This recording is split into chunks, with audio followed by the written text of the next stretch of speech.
6. Our first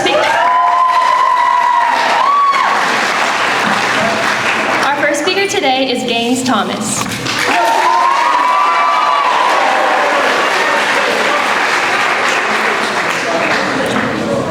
Good morning. In the midst of our day-to-day lives, it is very easy to get lost in your head, having to constantly manage your schedule and think about what you need to do next instead of focusing on the present moment.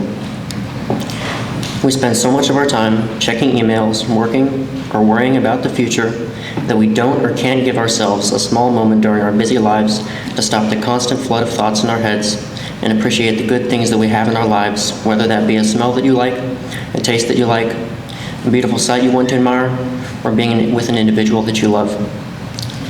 Even when we are attempting to be present, it's hard to find fulfillment because we are continually hoping to become happy in the future rather than now. And due to this, we feel that idealized future never comes. This prevents us from being happy in the present. Most of us know that there will come a time in our lives when we wish to be where we are now. But we don't often realize how much more gratitude this recognition can give us in our daily lives. All it takes is one phone call for our lives to change for the worse and for us to wish we had the problems we have now. I'm here to tell you that it can be a very rewarding skill to be more mindful so you can gain more control over your anxious and unwanted thoughts when you need to. I believe that much of our psychological suffering is caused by a never-ending cascade of thoughts that worsen how bad we already feel. Refusing to get attached and cling on to negative feelings has the potential to lessen the negative attribute of an experience. When some people meditate, they can get into a state where they focus on thoughts and emotions as they arise and pass by in their minds without feeling like they are identified with them or that they have to react in one way or another to every one of these good or bad thoughts that crosses their mind. Whenever we are going over different scenarios in our head where we get scared thinking about what may await us in the future, it can be useful to know that we can get better at staying in the present and not to get too attached to our negative thoughts, since our thoughts in and of themselves often cause us more harm than whatever event or task we are worried about. This practice can also be useful when we need to prioritize certain tasks. If you are stressed about an upcoming test or assignment, it can help you to slow down the thoughts in your head so you can calm yourself down and take control of what you want to accomplish in that moment so you don't become more stressed in the future. Becoming more mindful of your thoughts can take some time and practice, but it has become quite useful to me in regards to dealing with stress and worry, both related to school and outside of school. With more time and practice, I hope that it can do even more for me after high school when I'm dealing with other problems and have to make harder choices. Being more aware has also helped me stop overthinking choices or worry about outcomes that I know probably aren't going to happen. When I first began to meditate, I assumed that in order to be mindful or present, it is necessary to be in an environment where there isn't a lot of noise and other distractions. Lots of people may put on relaxing music or ambience when they are trying to be mindful so they can create a relaxing space. The misconception with meditation is that in order to meditate properly, you need to be in a quiet, calm space. If you want to be in an environment like that, it can definitely help you calm down whether you're anxious or stressed, but the point that I'm making right now is that being mindful means to take greater notice of what your present experience currently is, whether you're in a quiet room or right next to a construction site. The goal of meditation is to really pay attention to what physical sensations you feel, as well as what you smell and hear in each passing moment, without letting your thoughts hijack your emotions. If someone meditates in a place where there's lots of noise, they can try to focus all of their attention on the loud, unpleasant noises around them, and after some time of practice, the noises may not sound as harsh as before. Trying to be more aware of your present moment is especially important for the time we live in right now. Many people in the world are being bombarded with overstimulation from addictive algorithms and instant gratification that can really take away from the more simple pleasures of life. It can also cause people to lose a lot of their attention span. All of these fairly new technologies are draining us of our appreciation for our everyday experiences, and this can have negative impacts on our happiness and well-being. Because of this lifestyle of overstimulation, many people are living in the present moment less and less and are increasingly unable to just stop and pay attention to the world around them for a few minutes. What I want you to take away from this speech is that every moment has the potential to be far better if you take advantage of your attention to find contentment in things you wouldn't have found it in before. It may not have as noticeable of an impact on your life as it has on mine, but the only way to find out is to try it for yourself. Thank you.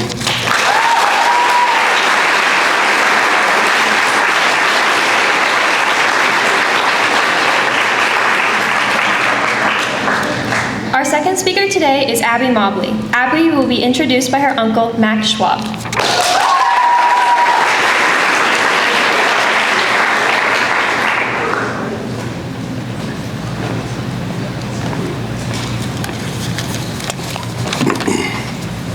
Good morning, Mobley School. I have the pleasure of introducing this speaker, but I need your help. Can everyone please stand? I want you to think of one thing you like about Mobley Collegiate School. When you know what it is, sit. One thing you like. Claire, what do you like about Mobley Collegiate School? The people. The people. Ben, what's one thing you like about Mobley School? Abby. Abby. Scott, what about you? What do you like about Mobley Collegiate School? Food? You hungry? Everett, what about you? What? You stole yours, so you're both hungry. Did I feed you before this? No, why not? All right, what about, let's see. Piper, what do you like about Mobley Collegiate School? The education. The education. Mrs. Gahan, what do you like about Mobley Collegiate School? The students. The students. These people are also hungry. You like these people? All right, one more. Let's go to, let's see, oh, Layla, my goddaughter. What do you like about Mobley Collegiate School? The community. The community. Well, thank you all. Give yourselves some appreciation. Oh, boy, do I have a treat for you today. If you want to talk about somebody who knows about Mobley Collegiate School's community, it's Abby. Abby came here from Sacred Heart and started a volleyball program around this community. Talk about epitomizing Mobley Collegiate School.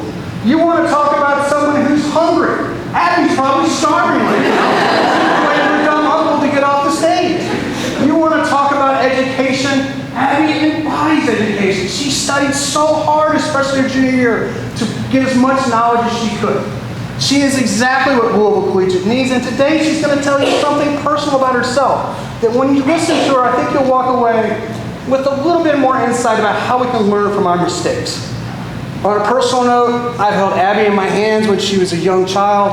I've seen her crash on a water ski. I've seen her fall off a jet ski. We've laughed, we've cried, and there's no one more in the world that I love than Abby Mobley. So please give me a standing ovation from my favorite niece.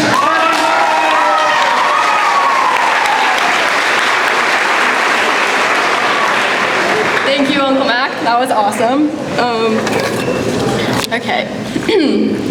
I will never call myself a magician again. In fact, I haven't touched a deck of cards or performed a once-in-a-lifetime magic show in front of a live audience in over 5 years. Sure, I've played some card games and watched some magic on the occasion, but never again will I call myself a magician. And unfortunately, I learned this lesson the hard way. I'm sure some of you might be confused right now, but before I jump into this jump into this story, I must give you some background. I'm the type of person to go through many phases. Some see this as a fault, but I think that depends on your perspective. You could be the type of person who's scared of trying new things, or the type of person who's equally scared but tries anyways. Life has taught me that I'm the type of person to try new things without giving it much of any thought at all. I've tried pink hair, purple hair, beach blonde hair, brunette hair. I've tried theater, sewing, baking, slime making, soccer, tennis, squash, dance, and the list goes on.